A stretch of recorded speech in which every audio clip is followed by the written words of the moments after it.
Welcome to Skill Savvy DIY. I'm going to jump right into this. I'm going to explain to you why I have redesigned my AC condensation drain line.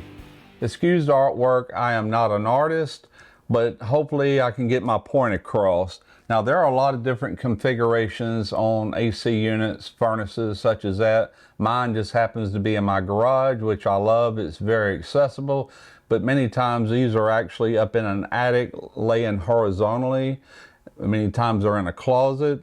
There's just all kind of different ways, and therefore they run these condensation lines different. But I'm going to show you what I typically have and what a lot of homes around here do have.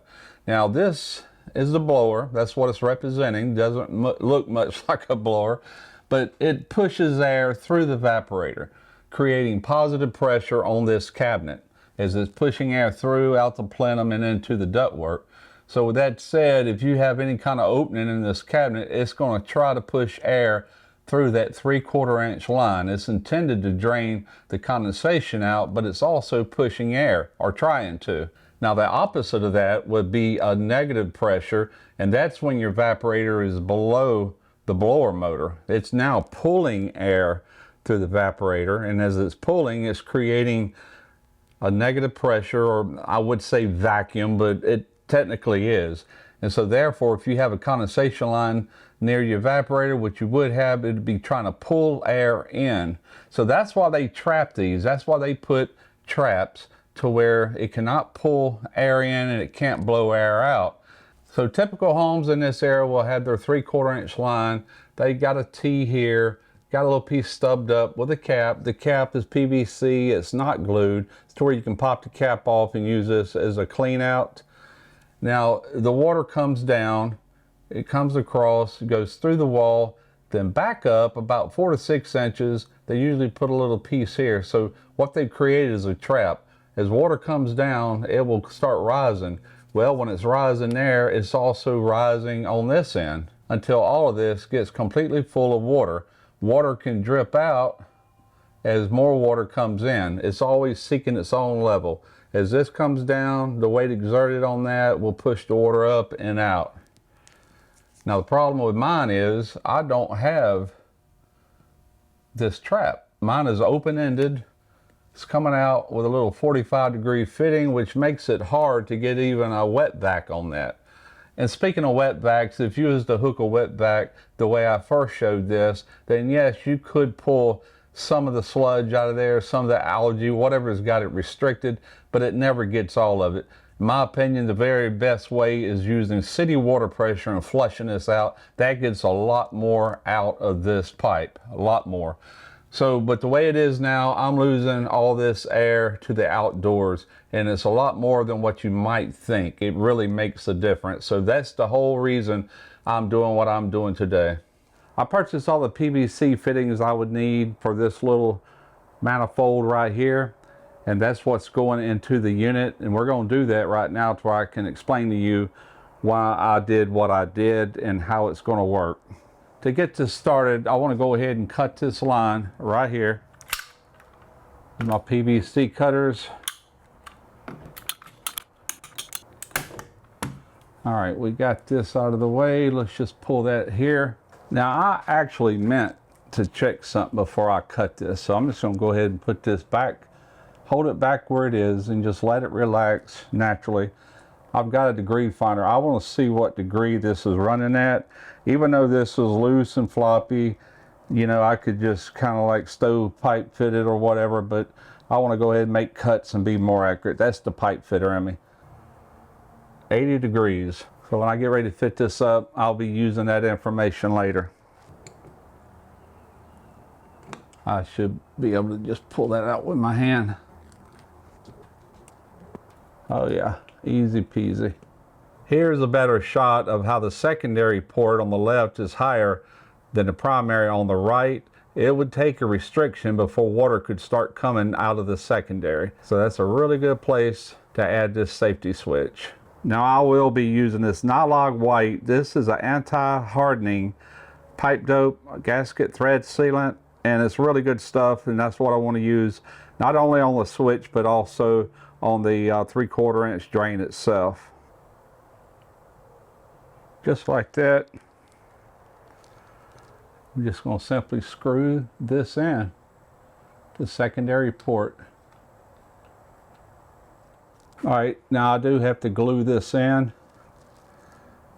I'm just using this wet dry glue. It'll set up even if there's any water present. We're just going to press that on. Get it good and straight, good and level.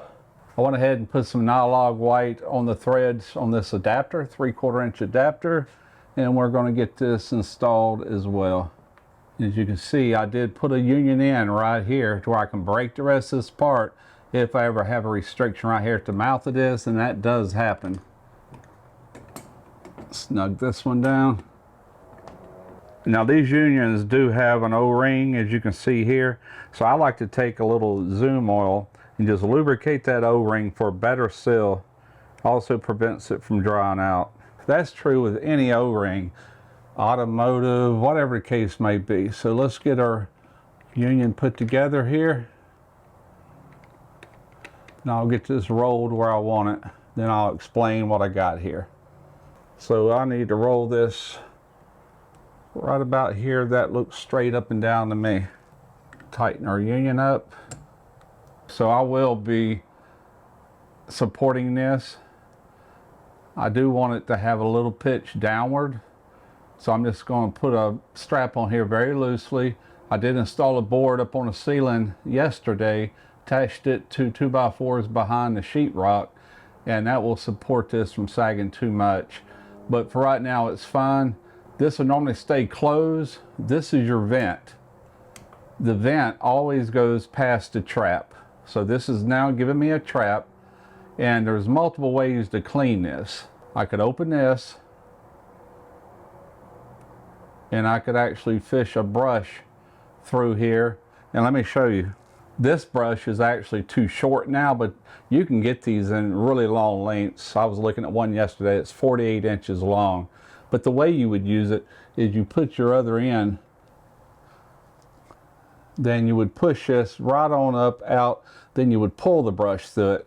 Because I'll guarantee you over time, there's gonna be a lot of algae growth in here, and that'll just help clean that back up. That's the reason I went with clear, so I could actually physically see what's going on. All right, there's one way to clean that out. This is a PVC water hose adapter. This is a quick disconnect for water hose. I use quick disconnects on everything. I've already got a hose dedicated for this. It's got a quick disconnect. I'll just pop it on, close this valve. That way when you flush it, you don't get water going back into your unit, making a big mess in there and potentially shorting out something on the furnace, because the furnace actually has a printed circuit board, a lot of electrical things going on. So you don't want any water going back in here. Hook the water hose, turn the valve on, we're flushing out. This has got to be closed too. So now the water has no choice but to go out. All right, I'm dropping a plumb bob to let me know when I'm just about center of this pipe here for my strap. It's going to take and mark that. Doesn't have to be dead on spot accurate, but I want it to look good. Perfect. So we probably got two-thirds of a bubble swinging to the left, which means we got some good fall in that. Exactly what we want. We're supported. That'll work all day long, but yet it's not in a bind. Also, if you notice on this trap, this is your high side. This is higher than this. Always make sure your high side's coming into it and the low side's going out. All right, we're good there. I'm just putting this on temporarily because I'm going to drop a plumb bob over the top of this around center, transfer it to the floor to where I can figure out where to cut this pipe down here near the floor. And we're going to put a mark. There's a little dry spot right here. That's 1 5/8 off the box. So we'll transfer another line here, and we'll mark a line right up under here. Now we'll drop the plumb bob again, transfer this up to here, subtract my 5/8 and cut it. Mark it right here. By the way, this pipe is concreted into the wall. There's a foundation right here, and it will not pull back or forth either direction. And there we go. But I want to make sure I get these rolled right. If you remember, I had an 80-degree angle from here going down while it was relaxed. Well, it's still relaxed, so might seem a little overkill, but takes all the guesswork out of it. So I'm just going to put a straight edge here, and I've actually already dialed this one in, but I'm showing you how I did it. That is 10 degrees all day long.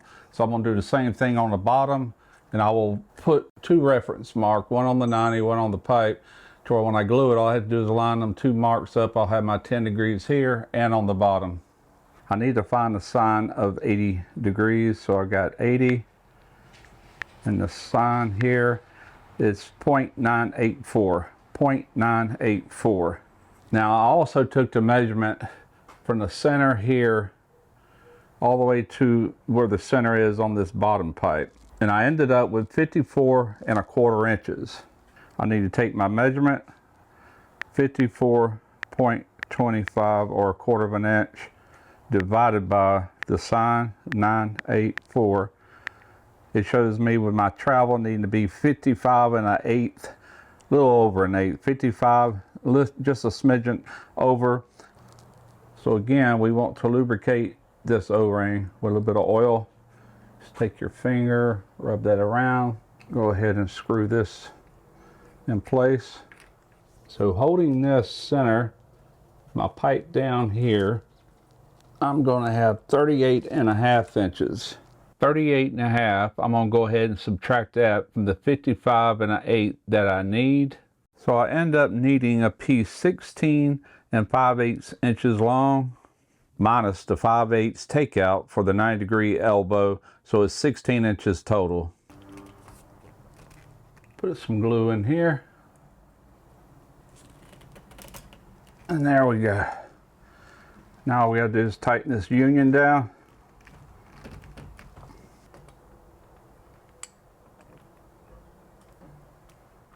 Here's the safety switch. There's the wires. I've got them pulled back behind the unit here. And you'll see I brought it right through where the rest of these low voltage wires are running here. Now, this red wire here goes into this spot where I got the black wire right here. I replaced the red wire with this black wire. This is 1/2 of that float switch. Take our red wire and the other black wire, take a wire nut, and just connect these together. So now that switch is in the circuit, and if it ever has to be used, it will cut the power off to everything in this unit. This red wire furnishes low voltage to every function. Green is your fan, white is your gas valve. In this case, this is a gas furnace. These right here is what's feeding the outside. Your yellow typically runs your outside unit, and then as you see, they replaced that with red going out to the outside unit, and they got this white wire going to common. That's strictly the outside condensing unit. Looks good. We got to close this valve so it doesn't back into the unit itself. This valve's closed, this valve is closed. Now, normal operation, this will be open, this will be open, this one will stay closed. The vent's got to be on this side, as I said earlier. So let's put some water to it.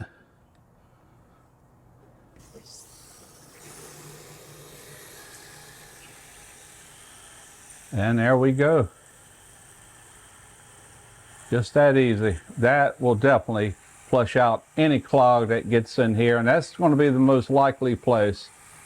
So we can now open this one back up, open our vent up, turn our AC back on. We are done.